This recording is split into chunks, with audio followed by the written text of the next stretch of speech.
नमस्कार दोस्तों, VVIP news के इस नए एपिसोड में एक बार फिर से मैं राज कौशिक आपका स्वागत करता हूं, आपको प्रणाम करता हूं। मित्रों, आज का विषय बहुत ही रोचक है। एक तरफ जहां तीनों राज्य में प्रचंड जीत के बाद भाजपा नए मुख्यमंत्री को चुनने की कवायद में व्यस्त है और तेलंगाना में कांग्रेस सरकार शपथ ले चुकी है, वहीं राजधानी दिल्ली से सटे गाजियाबाद लोकसभा क्षेत्र में ऐसी चर्चाएं सुनने को मिल रही हैं कि गाजियाबाद निवासी पूर्व अंतर्राष्ट्रीय क्रिकेट खिलाड़ी सुरेश रैना 2024 के लोकसभा चुनावी मैदान में चुनावी बल्लेबाजी करते दिखाई दे सकते हैं। इन चर्चाओं की रोचकता इस वजह से और भी ज्यादा बढ़ जाती है क्योंकि सुरेश रैना को सत्तारूढ़ भारतीय जनता पार्टी का संभावित प्रत्याशी बताया जा रहा है।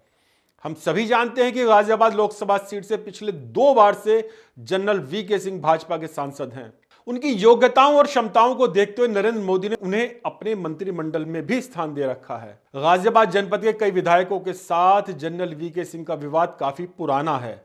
राज्यसभा सदस्य अनिल अग्रवाल और उत्तर प्रदेश के दर्जा प्राप्त राज्य मंत्री कैप्टन विकास गुप्ता तो वीके सिंह के खिलाफ खुलकर टिकट की दावेदारी करते रहते हैं, लेकिन इस बार जो नाम प्रत्याशी के रूप में चलाया जा रहा है वो इतना लोकप्रिय और भारी है जिसे सुनकर लग रहा है कि अगर इन चर्चाओं में कुछ सत्यता हुई तो चुनाव से पहले प्रत्याशी का चुनाव खासा दिलचस्प हो जाएगा। वो नाम, जैसा कि मैंने पहले बताया, विश्व प्रसिद्ध क्रिकेटर सुरेश रैना का है। सुरेश रैना किसी परिचय के मोहताज नहीं है, लेकिन उनके बारे में विस्तार से जानकारी देने के लिए हमने एक रिपोर्ट तैयार की है। आगे बढ़ने से पहले आइए देखते हैं वो रिपोर्ट। अंतर्राष्ट्रीय क्रिकेट में सुरेश रैना भारतीय टीम के मध्य क्रम के आक्रामक बाएं हाथ के बल्लेबाज रहे हैं। विकिपीडिया के अनुसार रैना अंतर्राष्ट्रीय क्रिकेट के तीनों प्रारूपों में शतक लगाने वाले पहले भारतीय बल्लेबाज हैं। सुरेश रैना के पिता त्रिलोकचंद रैना मुरादनगर ऑर्डिनेंस फैक्ट्री में सैन्य अधिकारी थे। 1990 के दशक में कश्मीरी हिंदुओं के पलायन के बीच उनके परिवार ने कश्मीर के श्रीनगर जनपद के रैनावाड़ी को छोड़ दिया और उत्तर प्रदेश के गाजियाबाद जिले के मुरादनगर शहर में बस गए। रैना ने 1998 में गुरु गोबिंद सिंह स्पोर्ट्स कॉलेज लखनऊ में प्रशिक्षण लिया। रैना ने 3 अप्रैल 2015 को प्रियंका से शादी की। रैना के नजदीकी रिश्तेदार पर पंजाब में उनके घर में डकैती के दौरान हमला किया गया था और उनका निधन हो गया था। इसके कारण रैना ने अपने परिवार के साथ रहने के लिए 2020 के आईपीएल सीजन से नाम वापस ले लिया था। रैना को अगस्त 2022 को वेल्स विश्वविद्यालय से डॉक्टरेट की मानद उपाधि प्राप्त हुई। 15 अगस्त 2020 को रैना ने अंतर्राष्ट्रीय क्रिकेट के सभी प्रारूपों से संन्यास की घोषणा की। आक्रामक बल्लेबाजी के साथ साथ कभी कभी शानदार ऑफ स्पिन गेंदबाजी भी रैना ने की है। 2010 में रैना ने टी20 विश्व कप में शतक बनाने वाले पहले भारतीय बल्लेबाज बनकर इतिहास रच दिया था। आईपीएल में 5000 रन तक पहुंचने वाले वो पहले क्रिकेटर हैं। उनके नाम आईपीएल में सर्वाधिक 107 कैच पकड़ने का रिकॉर्ड है।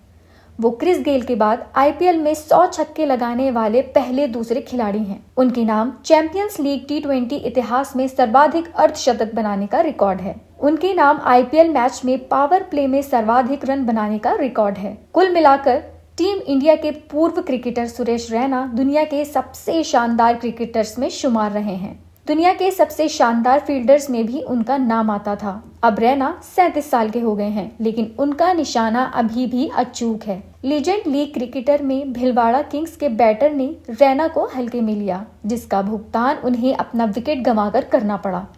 लीजेंड लीग क्रिकेट में रैना की टीम भिलवाड़ा किंग्स के सामने चौथा मुकाबला खेलने उतरी। इस मैच में सुरेश रैना की घातक फील्डिंग की झलक देखने को मिली। भिलवाड़ा किंग्स के बल्लेबाज ने एक शॉट खेला और गेंद सीधा रैना के हाथों में पहुंच गई। सुरेश रैना ने गेंद पकड़ते ही उसे विकेट की ओर तेजी से फेंक दिया। बल्लेबाज के पहुंचने से पहले गेंद सीधे जाकर स्टंप्स में लग गई और टीम को विकेट मिल गया। ये वीडियो सोशल मीडिया पर तेजी से वायरल हो रहा है। दोस्तों, सुरेश रैना के नाम क्रिकेट के कई रिकॉर्ड रहे हैं। एक खिलाड़ी के रूप में उन्होंने देश का गौरव अंतर्राष्ट्रीय स्तर पर खूब बढ़ाया। अंतर्राष्ट्रीय क्रिकेट से संन्यास लेने के बाद भी वो क्रिकेट के मैदान में बराबर सक्रियता बनाए हुए हैं और धुआंधार बल्लेबाजी करते हुए अक्सर हमें दिखाई दे जाते हैं। इन तमाम खूबियों विशेषताओं के बीच जो सबसे बड़ी बात उनके व्यक्तित्व में दिखाई देती है वो है मैदान में बाकी सभी साथियों के साथ अच्छा व्यवहार करना और समय समय पर सबके उत्साह को बढ़ाने की कोशिश करते रहना। अक्सर हम देखते हैं कि सुरेश रैना खुद तो अच्छी बल्लेबाजी करते ही हैं, मगर साथ ही बल्लेबाज का उत्साह भी बराबर बढ़ाते रहते हैं। वो एक बहुत अच्छे फील्डर भी हैं, लेकिन कोई दूसरा खिलाड़ी अच्छी फील्डिंग करता है या अच्छी कैच पकड़ता है तो दौड़कर उसके पास जाते हैं और उसके पीठ पर, उसके कंधे पर हाथ रखकर शाबाशी भी देते हैं। कुल मिलाकर रैना मैदान पर बहुत ही सकारात्मक व्यवहार करते हुए दिखाई देते हैं। सभी खिलाड़ी मित्रों ऐसा नहीं होते। किसी किसी खिलाड़ी को ही ईश्वर ऐसी समझ और ऐसा स्वभाव देता है, उसमें सुरेश रैना एक है। सच बात तो यह है कि उनका यह व्यवहार ही उन्हें एक दिन अच्छा राजनीतिज्ञ बना सकता है। जो लोग भाजपा के संभावित प्रत्याशी के रूप में सुरेश रैना के नाम को आगे बढ़ा रहे हैं, इसके लिए प्रयास कर रहे हैं, उन्होंने भी रैना के व्यक्तित्व के इस पहलू को ध्यान से देखा है। आपको बता दूं कि ये लोग राष्ट्रीय स्वयंसेवक संघ से जुड़े हैं। इन लोगों को अपने प्रयास में कितनी सफलता मिलेगी ये तो वक्त ही बताएगा, मगर इस बात की पुख्ता जानकारी है कि सुरेश रैना के नाम पर गंभीरता से विचार चल रहा है। सुरेश रैना के नाम को आगे बढ़ाने वाले लोगों का कहना है कि वो कश्मीरी विस्थापित पंडित हैं और इन दिनों भाजपा सरकार कश्मीरी पंडितों के लिए बहुत कुछ काम करने का प्रयास कर रही है। हाल ही में बने जम्मू कश्मीर के नए अधिनियम में जम्मू कश्मीर विधानसभा में विस्थापित कश्मीरी पंडितों के लिए एक सीट रिजर्व भी की गई है। ऐसे में विस्थापित कश्मीरी पंडित को लोकसभा चुनाव लड़ाने से जहां अच्छा संदेश जाएगा, वहीं देश के अलग अलग हिस्सों में रह रहे कश्मीरी विस्थापित पंडितों का रुझान भी मोदी सरकार के प्रति और मजबूत होगा। दोस्तों, अब बात करते हैं गाजियाबाद के मौजूदा सांसद जनरल वीके सिंह की। जैसे मैंने बताया कि भाजपा के कुछ विधायकों सहित भाजपा के कई कार्यकर्ता उनसे नाराज दिखाई देते हैं। पिछले दिनों जनरल वीके सिंह का एक बयान बहुत ही ज्यादा चर्चाओं में रहा, जिसमें उन्होंने अपने स्थानीय विरोधियों के लिए कहा था कि सबका डोजियर उनके पास है। हालांकि ये एक फौजी अधिकारी की भाषा है। जनरल के रूप में काम करते हुए उनके पास पाकिस्तान समेत तमाम देशों का डोजियर रहता होगा, उसी भाषा में उन्होंने कहा, लेकिन उनका यह बयान बहुत ज्यादा चर्चाओं में रहा। ऐसा माना गया कि वीके सिंह अपने राजनीतिक विरोधियों को धमका रहे हैं। एक विशेष और दिलचस्प बात यह रही मित्रों कि जो विधायक अथवा पदाधिकारी वीके सिंह का विरोध सामान्य बातचीत में करते दिखाई देते थे, वीके सिंह के तथाकथित धमकाने वाले बयान के बाद उनमें से किसी ने भी सार्वजनिक तौर पर वीके सिंह के इस बयान की आलोचना नहीं की। किसी एक व्यक्ति ने भी मीडिया में इसके खिलाफ बयान तक नहीं दिया। लेकिन आश्चर्यजनक रूप से एक वरिष्ठ भाजपाई इस बयान के विरोध में सामने आए, और वो है गाजियाबाद के पूर्व विधायक और उत्तर प्रदेश के पूर्व मंत्री बालेश्वर त्यागी। उन्होंने फेसबुक पर वीके सिंह के इस बयान की आलोचना खुलकर की। बालेश्वर त्यागी की इस पोस्ट का कई लोगों ने समर्थन किया, लेकिन वीके सिंह के समर्थन में कमेंट्स ज्यादा लिखे गए। वीके सिंह के कई समर्थकों ने तो बालेश्वर त्यागी का ही विरोध अपने कमेंट्स में किया। विरोध करने वाले कुछ लोगों की भाषा तो बेहद अमर्यादित हो गई थी। उससे कुछ इस तरह का संदेश भी गया कि वीके सिंह के समर्थक वीके सिंह के विरोध के पक्ष में तो है ही नहीं, लेकिन उनका जबरदस्ती समर्थन भी वो लोगों से कराना चाहते हैं। बालेश्वर त्यागी जैसे वरिष्ठ राजनीतिज्ञ के लिए अमर्यादित भाषा का प्रयोग अच्छा नहीं माना गया। हालांकि इन कमेंट्स के बारे में वीके सिंह के नजदीकी लोगों का कहना है कि वीके सिंह का इनसे कोई लेना देना नहीं है। जिस तरह कुछ लोगों ने बालेश्वर त्यागी का समर्थन किया, इसी तरह से कुछ लोगों ने अपनी समझ के अनुसार जनरल वीके सिंह का पक्ष लिया।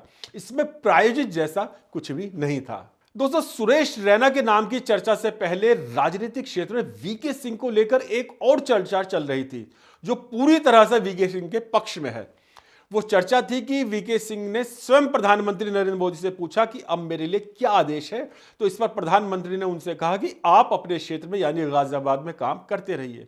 इसमें कितनी सच्चाई है ये तो हम नहीं जानते, लेकिन इतना जरूर जानते हैं कि पिछले कुछ समय से वीके सिंह की सक्रियता गाजियाबाद लोकसभा क्षेत्र में पहले के मुकाबले बहुत ज्यादा बढ़ी है, और पहले की अपेक्षा वीके सिंह के व्यवहार में सकारात्मक बदलाव भी देखा जा रहा है।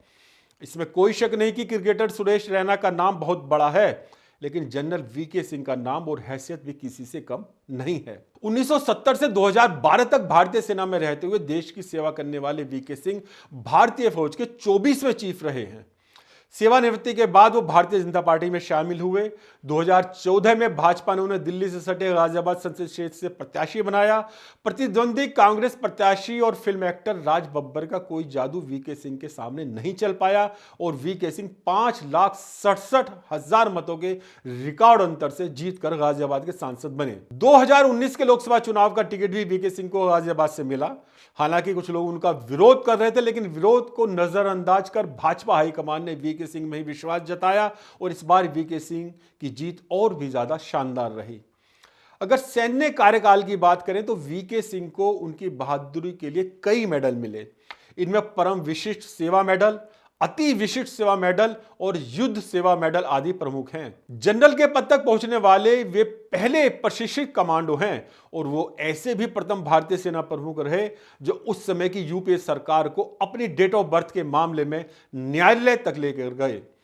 वीके सिंह मूल रूप से हरियाणा के भिवानी जिले के बपोरा गांव से हैं।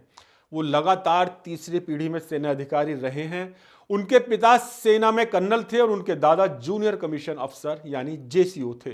जिस तरह से सुरेश रैना के नाम को आगे बढ़ाने वाले लोग कह रहे हैं कि इससे पूरे देश में विस्थापित कश्मीरी पंडितों का रुझान भाजपा की तरफ बढ़ेगा, इसी तरह से वीके सिंह के समर्थक भी कहते रहते हैं पूर्व जनरल को सांसद और मंत्री बनाए जाने से पूरे देश के फौजियों और पूर्व फौजियों और उनके परिवारों का रुझान भाजपा की तरफ रहता है। मित्रों, भारतीय सेना में कुल जवानों और सैन्य कर्मियों की संख्या 20 लाख से अधिक है। इसके अलावा 50 लाख से अधिक पूर्व सैनिक या आश्रित पेंशन प्राप्त कर रहे हैं, यानी 75 लाख लोग किसी ना किसी रूप में सेना के साथ जुड़े हुए हैं। एक परिवार में औसतन 4 व्यक्ति भी माने जाएं तो ये संख्या लगभग 3 करोड़ है। कहा जा रहा है कि भारतीय फौज के पूर्व जनरल को लोकसभा चुनाव लड़कर भाजपा हाईकमान खासतौर पर नरेंद्र मोदी और अमित शाह लगभग 3 करोड़ लोगों को प्रभावित करते हैं। एक फौजी का दूसरे के साथ भावात्मक रिश्ता होना स्वाभाविक है, वो भी एक ऐसे फौजी के साथ जो भारतीय सेना का प्रमुख रहा हो। ये भावात्मक रिश्ता और ज्यादा बढ़ जाता है। इस वजह से माना जाता है कि वीके सिंह का टिकट काटा जाना आसान नहीं है। अब यह सवाल भी उठता है कि इस स्थिति में पूर्व जनरल तो कोई और भी हो सकता है, फिर सिर्फ वीके सिंह ही क्यों? इसका जवाब भी राजनीति के जानकार देते हैं। उनका कहना है कि जितनी रुचि वीके सिंह ने राजनीति को लेकर दिखाई है आमतौर पर और दूसरे बड़े सैन्य अधिकारी नहीं दिखा पाते।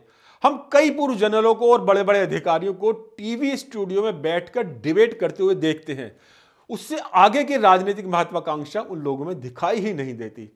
दोस्तों, एक और खास और ऐतिहासिक बात कम शब्दों में बता दूं कि ये वही जनरल वीके सिंह है। जब वो भारतीय सेना के अध्यक्ष थे तो मीडिया में एक बार यह खबर आ गई थी कि फौज की कुछ टुकड़ियां सत्ता परिवर्तन करने के लिए दिल्ली की तरफ कूच कर चुकी हैं। हालांकि इसका कोई स्पष्ट प्रमाण उस समय नहीं मिला था। मुझे याद है एक बार व्यक्तिगत रूप से वीके सिंह के साथ हुई बातचीत में मैंने भी यह सवाल उनके सामने रखा था।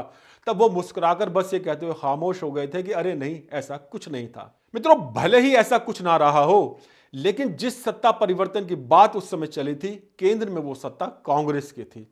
अफवाह ही सही, लेकिन ये अफवाह भी वीके सिंह के बहुत काम आ रही है और मेरा मानना है कि भविष्य में भी उनके काम आती रहेगी। तो मित्रों, वीके सिंह बनाम सुरेश रैना की राजनीतिक चर्चाओं पर हमने आपसे विस्तार से बात की, दोनों की विशेषताओं को भी आपके सामने रखा, यह भी बताया कि वीके सिंह का टिकट कटना आसान नहीं है और फिलहाल ऐसा कोई बड़ा कारण भी दिखाई नहीं दे रहा जो वीके सिंह का टिकट कटने का आधार बन सके। सच बात तो यह है कि उनके कुछ विरोधी भी मानते हैं कि अगर वीके सिंह गाजियाबाद से चुनाव लड़ने के प्रति अडिग रहेंगे तो उनको टिकट भी मिलेगा और वो आसानी से चुनाव जीत भी जाएंगे।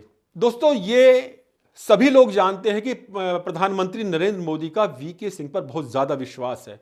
इसका प्रमाण हमें G20 समिट के दौरान भी देखने को मिला था, जब अमेरिका के राष्ट्रपति बाइडेन के स्वागत के लिए वीके सिंह को लगाया गया था। इसके अलावा अभी हाल ही में उत्तराखंड में जो टनल में मजदूर लोग फंसे हुए थे, उसमें भी हमने वीके सिंह की वर्किंग को देखा। वो डेरा डालकर उत्तराखंड में जम गए थे और मजदूरों को टनल से निकाले जाने के बाद ही वो वापस आए। यमन आदि देशों में फंसे भारतीयों को निकालने में भी वीके सिंह प्रमुख भूमिका निभा चुके हैं।